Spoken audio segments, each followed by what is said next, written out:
on the good things. Focus on living to see another day. Ask those questions. Y'all asked the wrong ones. Thank you, Live, Kevin. love, and laugh.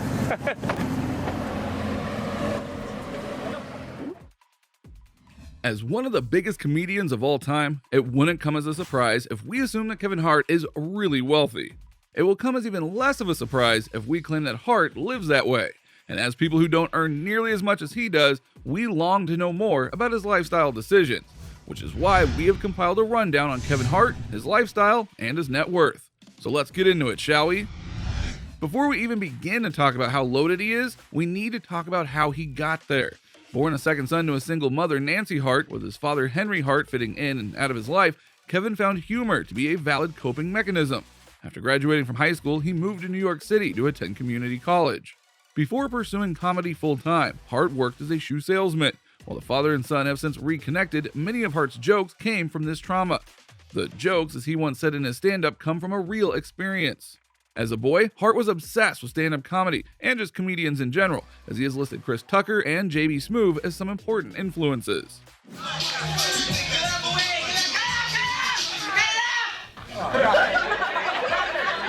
With a net worth of over $200 million as of 2021, it is important to note that it wasn't always like this for him. In fact, the now wealthy comedian was barely making ends meet at a point in his life. After high school, in his hometown, Hart performed under the stage name Lil Kev the Bastard in a variety of small comedy clubs, and apparently his earlier work wasn't all that popular.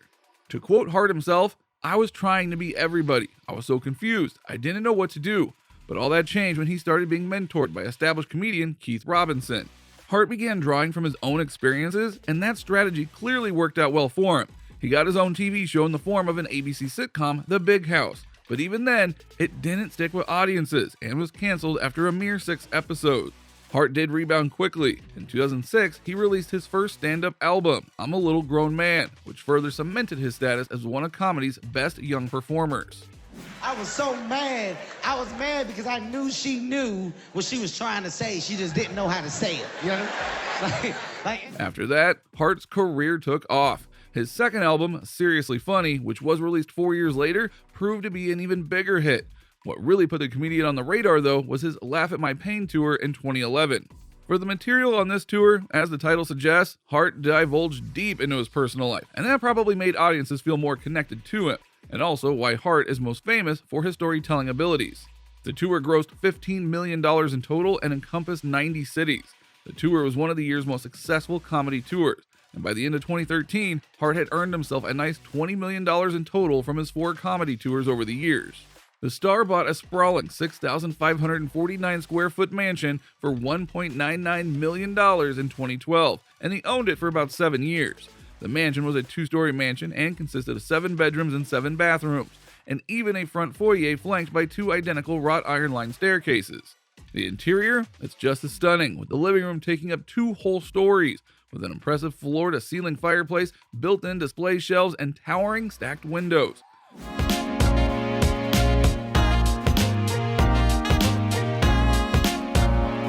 Now, he did sell it for $2.75 million in 2019, and this is also the same home that was burglarized in 2017, where the culprits were taking off with $500,000 in jewelry.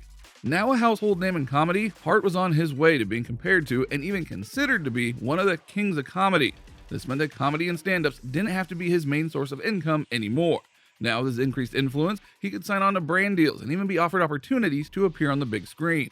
By September of 2015, Hart was worth $62 million. Now from someone who came from a 1-bedroom apartment and slept in a bunk bed in the hallway as a child, we can only imagine what this kind of financial freedom meant to him. That same year, he bought a $1 million Calabasas mansion that he now shares with his wife, then girlfriend, Aniko Parrish. Signing on to movies wasn't difficult for Hart, as he had been appearing in the roles here and there for years, like in Paper Soldiers in 2002, Soul Plane in 2004, or The 40-Year-Old Virgin in 2005. I could do that. Wait, last thing. I'm also gonna need that extended warranty on it for the price of on the house. But after establishing himself to be one of the best comedians in the industry, Hart started appearing in more high-budget films. He first appeared in Think Like a Man in 2012, and then its sequel, which performed well at the box office. This led to the first role in Ride Along with Ice Cube in 2014. and after starring in Central Intelligence with fellow A-lister Dwayne "The Rock" Johnson, the two reunited for another box office hit, Jumanji: Welcome to the Jungle, in 2017. Hart's roles have increasingly increased in budget, expectations, and the fame of his fellow cast, which has led to his film earnings being in the tens of millions each year. One of the funniest and most relatable of his stories is when he claimed to spend his first ever big paycheck on lots and lots and lots of throwback jerseys. As a 24-year-old with a lot of money, he didn't know what to do with all of it, and in the star's own words, it was stupid plus stupid, which equals stupid. In his apparently large collection resided basketball jerseys of legends like Magic Johnson and Larry Bird, as well as 70s basketball star Julius Erving. He gave me a personalized jersey, and I said, for me, it has to be a family. Well, it's for my son. So despite the joke, says it for me. It wasn't just basketball though, as he also signed checks in exchange for football player jerseys too. Now to be fair, we can't judge too much until we are in that same position and manage to make better financial decisions. But after the burglary, Kevin has decided to keep his private information very private, which means that his LA mansion is practically undiscovered outside of a few Instagram shots. And that wasn't even the end of the bad things that would happen to Hart over the next year or two in 2019. Hart was involved in a car accident in Calabasas, California on the 1st of September. Since then, not many have had the privilege to see the comedian out in public. He was seen at a Beverly Hills restaurant with Jay-Z and some other friends, and then Kevin Hart also has a complex marriage history, so we're gonna go ahead and break it on down. He married fellow comedian Tori Hart in 2003. The couple had 2 children together, Heaven Lee and Hendrix, but got divorced in 2011. In 2014, though, he was engaged to model Aniko Parrish, and even married her 2 years later. The couple had a son, Kenzo Cash, in 2017. Kevin also recently designed a tiny house for Booking.com. He called it his tiny house with big personality.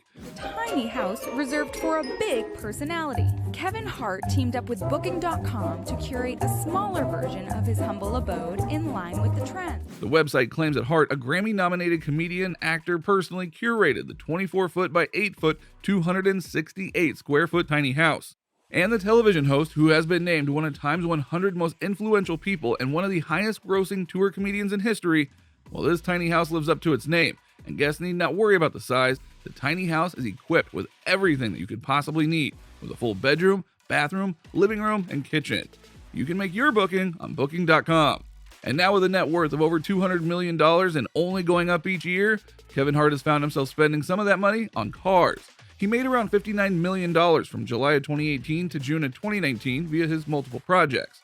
The year before that, during his 2015-2016 What Now tour, Hart made an estimated $70 million. The famous comedian celebrated his 40th birthday by buying himself a 1970 Plymouth Barracuda, custom made by Speed Corps, which totals the damages worth $800,000. This thing is incredible. And a year prior, he got himself a Ferrari 488 worth $300,000. But that's not all. He also owns a Mercedes-Benz SLS AMG, which ranges anywhere from $316,000 to $592,000. He also owns a vintage Pontiac GTO, the Ford Mustang GT 500E, which is worth over $70,000, and the hidden 2-story mansion that he owns in Calabasas apparently houses a 900-square-foot garage, where all of his cars are stored. Although rumors claim that Hart had dropped $1.35 million on a 26-acre plot of land in an exclusive Calabasas gated community, and over $5 million for renovations. Now, the house is said to house any and all luxuries that one could ever desire, and Kevin lives in the Calabasas house with his wife and children. Besides cars, holidays, and mansions, Hart also has a penchant for designer watches. He owns 6 Rolexes that are part of his luxury watch collection of 16. This collection is worth tens of millions of dollars. Passion for watches has always been there. I mean, it grows as your financial situation can grow. The other big watch brands in his collection are a Patek Philippe and a Richard Mille, the later becoming one of the most exclusive watch collections that one can own. What part of Kevin Hart's lifestyle would you most like to adopt? Let us know in the comments down below. Make sure to give this video a thumbs up and subscribe to our channel for more videos like this, and we'll see you in the next one.